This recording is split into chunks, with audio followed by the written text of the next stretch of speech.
Hi, I'm Natalie. I'm Candace. And I'm Danny. And together we are following Soulspiration. In today's episode, we tackle the topic of victimhood. It's a broad topic, so we are focusing on getting to the place in your journey where you're ready to release victimhood and fully step into your power. We will talk about how we become aware of when we are in victim mode, why we might be stuck there, and then what we can do to get out of it. Sound good? Okay, let's do this. Hello. Hello. How are you girls? How's everybody doing? Very good, Doing thank good. you. Good. Natalie, do you have a card for us this morning? I do. Today we have anger as my sacred ally.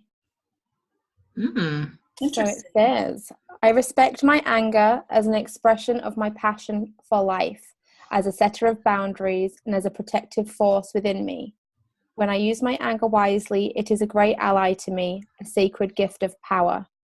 I harness the gift of my anger to liberate myself, awaken myself from self-deception, and show me where I have lacked courage.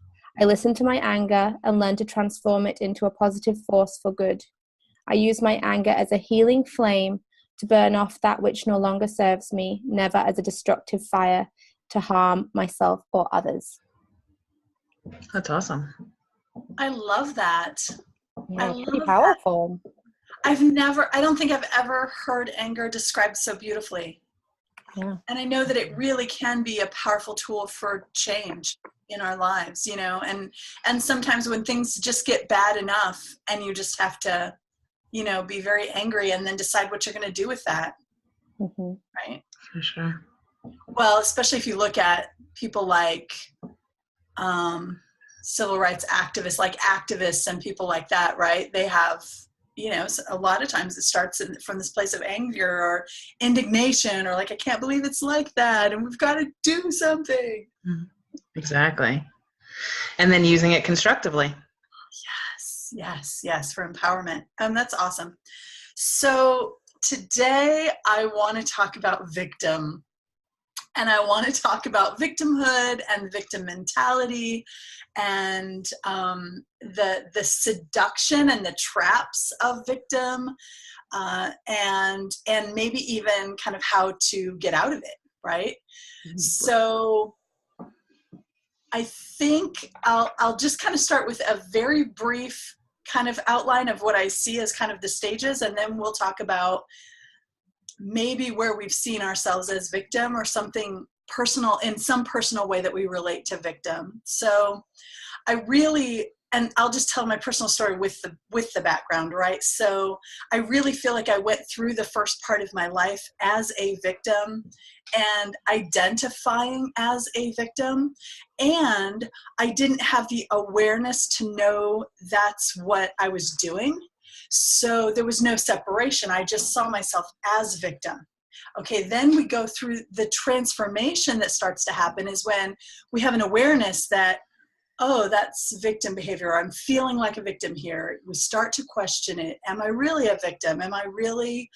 Do I have any power here? Am I just being acted upon by everything else and I'm really powerless? Or we start to look at it. And in those early stages, we get a little bit of separation from victim because this is different now than I am a victim. This is, I have victim behaviors or I see myself in certain situations as victims, so we're starting to get separated. In these early stages, it's more common to say, well, to get mad at ourselves and say, well, why am I doing that? And I can see this now, so why am I not doing it differently? Then at our later stages, we see it as, life is all working for me. This is here to heal something. This is here for a reason. It's all working perfectly. How can I incorporate that now? And then finally, we get to a place where we are mostly empowered, mostly see ourselves as the creator mostly. And it doesn't mean we'd never go back and like visit victim for a day or a moment or any of those, but it means we don't live there anymore. We can go back for a visit and it comes around to heal, but we don't go back there anymore. And, you know, thank goodness, I'm like, I would call myself like stage 3/4, you know, like having worked it so many times in the spiral. So if that is bringing up anything for you guys, I would love to hear it. So I don't know if it's bringing up anything, but I guess my current thoughts on it are a little bit of frustration because, I mean, there is the awareness that it is coming up to be healed and that everything is working perfectly, and you know, life is always working for us, and yet it almost feels like when that bit of victimhood creeps up again after you've worked through so much, it's almost like a slap in the face. Like, didn't I work through this already? Do I really have to do this again? I really, really don't enjoy feeling this way. And obviously, each time it comes up, we work through it a little bit quicker and maybe realize it a little bit quicker. But there's still for me that piece of frustration. Like, I don't want to have to keep doing this. I don't want to. And I guess maybe that's the whole point, is getting to that like fourth stage, right? And kind of existing in that place of empowerment more often. But yeah, so those were my thoughts. What about you, Natalie? Well, I know like recently I had like a big victimhood session where just everything was going wrong, but it wasn't like anything, you know, hugely dramatic. But like, I'm sure you guys will remember, like on my kid's birthday, I like dropped her birthday cake. Like, I'd spent all this time making it and like dropped her cake, and then spill like Coke on the carpet, and like all of these different things were happening just time after time. My kids were like beating me up, and it was just like incessant, and I was just like, why me? And I was totally in that victim thing, like, you know, all of these tiny things which day to day I should have been able to shrug off. I couldn't, because it was just like, I'm being attacked, this is all like at me. So thankfully Danny like shone a light on the fact that I was doing that I was fully embracing my victim, and helped me kind of shift it. And I think that has helped a lot, because I, you know, as you were talking, I was thinking about like, well, where else have I done that? Think about personal experience. And so I've had all these things where I could have gone into victim mode, but instead I have managed to look to stay like, it's sort of like a step removed, and have the perspective to go, what really is this? Is this true? And if it is true, fine, okay, we'll deal with it. If it isn't true, what is it really? And then kind of break it down. So I've kind of like focused purposefully on what it could be that's coming up to serve me, and then taken that gift and tried to integrate it. But I don't claim to have gone through victimhood, because then 2 days later it smacked me back in the face again. You don't want to tempt fate. Yeah, I can do it sometimes. Yeah. I could totally relate to what you're both saying, and I would love to be done with victimhood once and for all. And I was going through a big cycle of it, and I had a big episode, like you did, Natalie, a little after yours, where I was in full breakdown mode, which the two of you know, of course, because you were there to lovingly see me through it. And I was literally just like, I had made a huge list, you know, in my mind, and I'm just checking them off, and I'm like, and then this happened, and then this happened, and then this happened, and then this happened. And I think it was after going away from it, meditating, doing some energy clearing and cleaning on myself, and then coming back to it. I think when I came back to it is the time when I started laughing when I was talking about it. I don't think it was in the initial conversation. It might have been, but I don't think so. I think it was after I'd gone away and then came back, and then I was like, because Victim is funny when you have a little perspective on it. You know, it's really cute to hear ourselves. But I think, especially initially getting started, you know, it can be a intergenerational thing, and it can be a lifetime to lifetime thing. And so what we know is, I don't want to go down a rabbit trail with neuroscience and the research and everything, but we know that we're not a completely clean slate when we are born. There are things that are actually imprinted on our cells that do come genetically from parents, and more than just blue eyes or whatever are the victimhood, the martyrdom, and things like that really are very well ingrained in us. And I know this is true for me. Victim is a huge part. So one of the things, now we'll get to one of the things that helps to dismantle victim is to see, because here's the principle. We always do what we do for very good reasons, and there is always a payoff. We know these things for sure. So one of the things, so when I sat down to think about this, recording this podcast, I asked Spirit to give me some information, and I actually channeled a poem, but it's kind of long. It takes me about 5 minutes to read, so I'm going to read it at the end. I'll read the whole thing. But for now, I'm going to read a chunk of it so that we can look at, because it really kind of spelled out what the payoffs are for victim and what you have to be kind of ready to give up if you're going to release victim and if you're going to step into your power. And I know these are true for me, and you know, Spirit is talking through me, so everything's going to be from my perspective. So maybe you guys have other things, or maybe you have comments on these things, but here's what Spirit said. Give up what you know and to see more clearly. Are you willing to give up the security you receive from your waiting? Can you let go of the safety you feel from your hiding? Do you now understand the impotence that is created by your irresponsibility?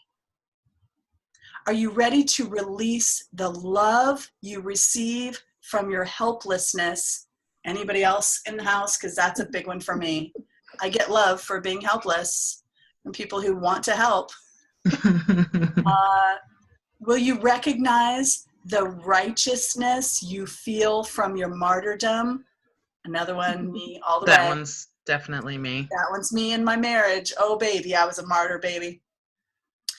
Are you aware of the protection you have found in your loneliness? Can you see the detachment you gain from your apathy? For they are all lies. That's what Spirit said. So I'm relating to all of those. What'd you say, Candace? I said that's powerful. Right? And I think that it helps at some part of releasing victim to step into power and to be at cause and be creator or co-creator of your life. You have to take a look at what you're getting out of it, because it's a big step toward taking responsibility and also kind of breaking the illusion of it, breaking the fog of it, breaking kind of the automatic ways of seeing things like you're a victim instead of at cause, like you're not responsible versus responsible. I don't know. Anything else with that, you guys, before I keep going? I think that's a really interesting awareness. So from being not responsible to responsible, because I think there's some people who would claim to be victim to things and would very much feel not responsible and would struggle to get to a responsible place. Yes. So it's like, so when you say that, my brain goes like, well, is that what you want? So this is my brain. Sorry if you stick with me, but like, is that what you want? Do you want to claim responsibility for this thing? So is that taking your power back? Is making yourself responsible? Is that bringing I know it's like, it depends on the situation, the perspective and everything, but is that what you want? Like, how is the best way to it's more like powerless to empowered. So how can you use the situation to make you empowered rather than, I don't know, maybe it's responsible. I don't know, that word just made me go, that's an interesting, like, could, like, so if I think about certain situations where I felt victim, could I, or would I want to get to responsible? Yes. I don't know. Good point. Go ahead, Candace. No, you can finish that, because now I'm trying to manage the 5 different directions that my brain is going. So you can address what Natalie's saying.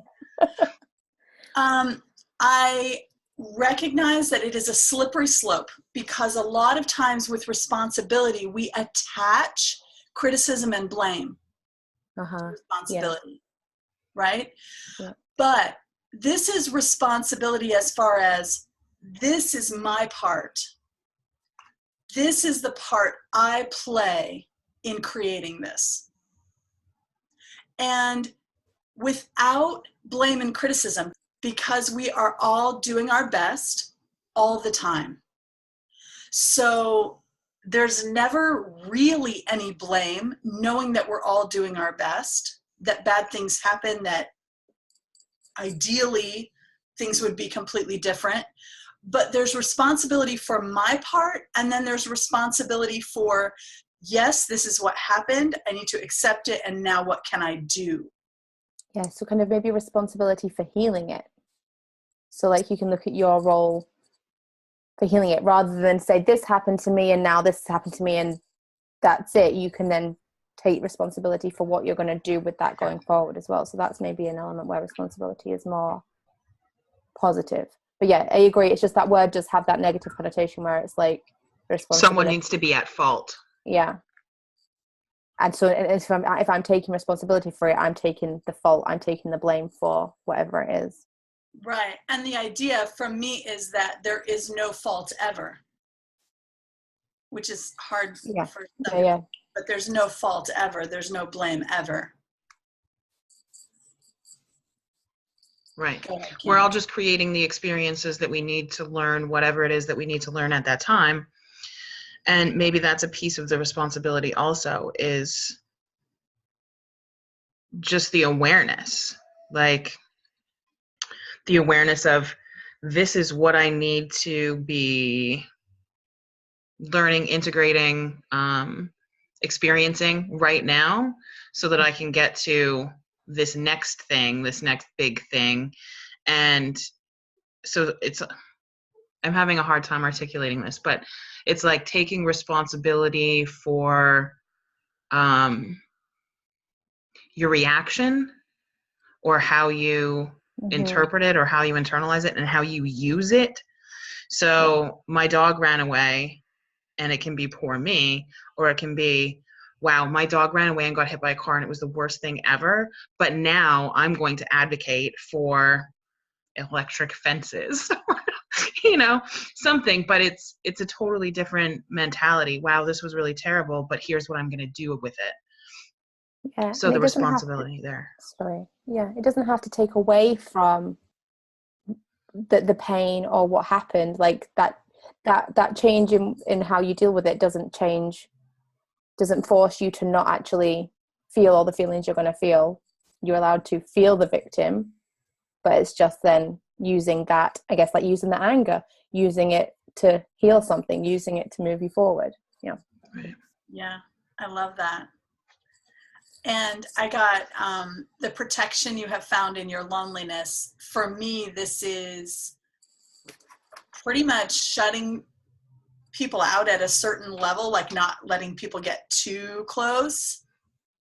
And then number one, you're victim because you're lonely. You tell yourself, I'm lonely, it's for me.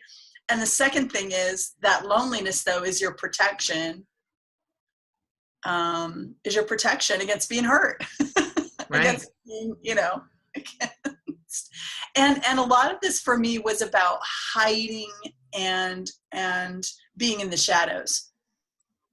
And not taking responsibility, meaning not being at cause, not stepping up and saying, because a lot of times I think in victimhood, we don't think we get to be the ones to say, this is what I want, this is where I'm going, those kinds of things, and to step up and take responsibility for that too, for what are we want to creating?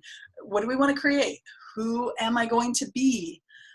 That whole thing for me really steps. So it's like, are you waiting on someone to show you? Are you waiting on someone to hand you this opportunity?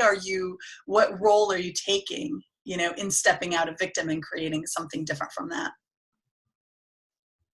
Yeah, love it. I saw a really interesting video this week that somebody posted about forgiveness, and it was saying that forgiving isn't like weak, it's actually pretty badass, were the words that she used, because it's literally like when something happens to you that you feel like you need to forgive, like it's like chains that then lead to those things, and you forgiving is cutting that chain and claiming that, taking that power back, not allowing that power to keep going away from you, and actually reclaim that power and take it back.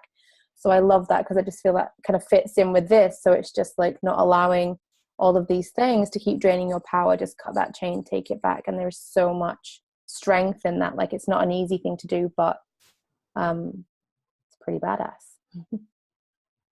I love that as the badass thing. That's so perfect. Okay, awesome. Yeah. So where do we go from here? So then, as we keep separating and moving away from victim, then it's just helpful. Then our awareness, we get a little more detached from it. We have a little more awareness around when it's coming up. And we can look at it and say, oh, I'm in victim. And I think one of the easiest ways I can tell if I'm in victim is when I'm ever feeling like it shouldn't be this way. Yes, it was supposed to be different. Or asking why. That's another. Why? Why did this happen? Why do I have to do it like this? Yeah, it is. I love that. So anytime and you can be a victim to traffic, you can be a victim to life, you could be a victim to something that you're doing. You're like, I should, why don't I know better by now, or whatever, right? And so I think for the second part of that journey of coming out of victim, the key there, we've recognized all our payoffs and things like that, and we've kind of dealt with those, and we're moving away from victim. And the next thing is really to, number one, get excited about where we want to go and creation and things that call us forward to be more powerful. And the other thing is like acceptance of the present moment at a completely new level. A completely new level, where you don't see this should be happening. Instead, you're like, okay, look at me. I'm saying to myself, this should be happening. So what's really happening here? Well, I'm going into victim. And okay, well, what this present moment right now is happening anyway. So can I accept it? And then from that point, you might get inspired action about what to do about it or whatever, but not until you have that moment of acceptance, not until you have that moment of, this is life. One of those phrases I love and hate is, it is what it is. Like, right, in this moment, it is what it is. And from that place where you really are in acceptance, then you can move out of it. For sure. For sure. And I mean, that totally plays off, one of our other recent episodes of living in the present moment. And so, I mean, I kind of see what you're saying now and what we were saying the other day kind of playing off of each other. And so if you are living in the present moment, it's pretty hard to be a victim. It's true. And that's one of the things I love, is all the interplay and all of the things that really tie in, not only tie in forgiveness, like all of it works together so beautifully. For sure. Natalie, you look deep in thought over there. No, it reminded me of this thing that I read earlier today. So I had a book on my thing. So I was like just trying to see if I could find it quickly, and hilariously I opened it at the right thing. as you were talking. And so I'm just trying to see if I can say, there wasn't 2 parts to it, so I'm just going to, it's from the book called The 7 Planes of Existence, and it's a poem that she writes right at the very beginning, and it's talking about life. I'll read you some of it, and then we can or whatever. Okay, so as the maelstrom of life besets me, I kneel, my head bent, from every direction, from within, from without. I'm besieged by darkness, flooded with dark emotions. I feel the suffering of fear, doubt, and despair. I feel the frustration of limitations. I feel desire and love, melancholy and elation. I feel fleeting joy, and it is gone. The realization awakens of the intense anguish of mortality, of the light that I am, so brief and fleeting, and of all that would extinguish my soul. From inside comes the thunder of defiance, reverberating through my soul. The power builds, and I become self-aware, resolute against all the forces that would assail me, against all of the vicissitudes of evil within and outside me. In the heart of desolation, within the blackness that would consume me, I awaken and kindle the light within. And then the next part says, in the agony of life, I learn acceptance. I surrender completely and look up from my knees. I rise to my feet, breaking the chains of fear with the pure energy of thought. An explosion of blue light dissolves the invisible fetters, for I fear death no more. And beginning from within, I become the microcosm. I can't even say that word. But yeah, it's like gathering the power about me from the magic that is pure. I roar as the power builds against time, against death, against fear, against despair, making them all an illusion. Like, I just read this morning, and I'm like, oh, no, I know why I picked up this book and read it.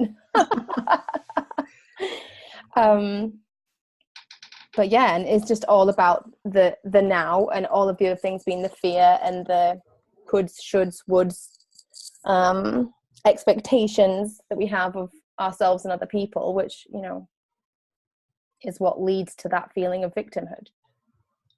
Because we expected to be treated a different way, or we expected us to do something differently than we did. I think that is the key. Like, expectations is, I don't know, 95% of victimhood. Maybe more. Mm-hmm.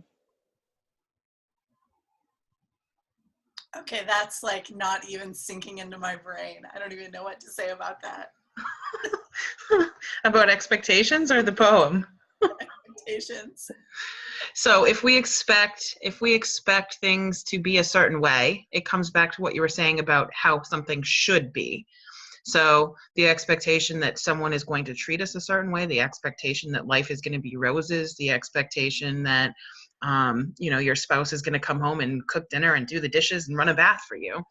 They all play into the victimhood, because when people or even ourselves don't meet the expectation, that's where we become a victim. Why not? Yeah. Why me? Why couldn't they? Yeah. If they really love me, they would. I'd do it for them, and that's where the martyr comes in. I sacrifice so much, and I can't even get a hot dinner. Oh, girl, you are preaching to the choir there. I was a martyr for so long. I did it so well. And I do, as you guys are like, yeah, we got a glimpse of it. Yeah, about 10 days ago on that, when you're having that meltdown. Yeah. And so I feel like to get us all the way out of victimhood, to get us even more completely out of victimhood, is really about realizing you get to create your life, realizing that you are at cause, realizing that you can set a direction, set a vision, set a course, and go for it. And then watch as victimhood and lack and limitation and fear and insecurity and all of the things that would block you from it, all of the things that you don't need as a person who is living that life that you see you can create, all that stuff will come up to be healed. And so victim comes around again and again, sometimes on a Tuesday and then again on Wednesday and then 12 times on Thursday. so that it comes up to be healed, and that we respect all our feelings. We're willing to feel all our feelings, feel it, and then accept it. And then what are we going to do with it? I really feel like that is kind of maybe even a kind of a good place to conclude is, you start to recognize yourself as victim, get a little separation. You realize you're not a victim, but you're playing that way sometimes. And then you keep working through. And then you're at this point where you really are going after this life that you love and that you totally see as possible. And more importantly than that, even, the life is kind of a byproduct. It's really being that person, you're meant to be, being that person who you came here to be, and getting tired of your own excuses and tired of victim enough to really be so motivated to do different things. And then when you really are on that quest of really doing it and living it every day, that's when everything comes up to be healed. Absolutely. So what do you think is, how do you get from that place though? So how do you go from victim to non-victim? Is it just the reframe? Is it just like, how is this serving me? Is it just the more present moment? Like, so just thinking, if you're in victim right now, what process would you go to try and shift out of it? I really think it depends on what stage you're at. So if we started really early with, anytime you get a little separation, and you if you're hearing this and you're listening, you've already got a little separation, or otherwise you wouldn't be tuned in, you wouldn't be listening at all if you really thought you were a victim in your life and always, and didn't ever have any separations. I think it just starts by noticing, and then taking responsibility for the payoffs that you get and your part in it, whatever that is, and not judging yourself, but keeping going. And then your awareness just naturally expands, and then you start setting those more and more goals and visions and future, and then you get to recognize it and work on it every time it comes up, which is then at that point when it comes up, it is, I think, a reframe. It is if this is all happening for me, what is the lesson? What is the benefit? And taking it from there, which is just a very empowered way to live your life and address the thoughts in your head and everything. What do you guys think? I agree, but I also think that it's important to have people around you that you can talk to. So rather than having people around you that you can go and just complain and bitch and whine with, you need people around you that can support you and have like a loving conversation. So if you come to the conversation and you're like, why me, poor me, everything's happening to me, someone can be there to try and lift you back out.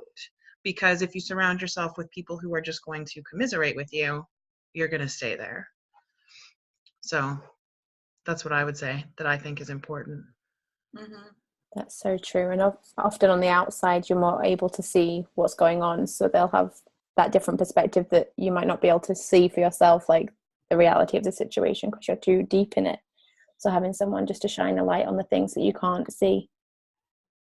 Mm-hmm. I think that's so true. And that's such a good point, Candace, though, because so many of us, though, the people around us are more likely to be from our past mindset, from our past ways of being. So you really do have to seek out people, mentor, a group, closer friends who have this kind of high vibe. And I know even, we have the membership group, or I have a membership group you guys are in, but there are lots of them online, or I even see people even online, like, I need more high vibe friends. What do you guys say? Like things like that, but being conscious about bringing those people into your life, because it's hard and you don't want to be the most, heightened consciousness in your little circle. You want someone you always want people who have stuff to teach you and who are further along the path than you are, that you can, share and lift each other and give you something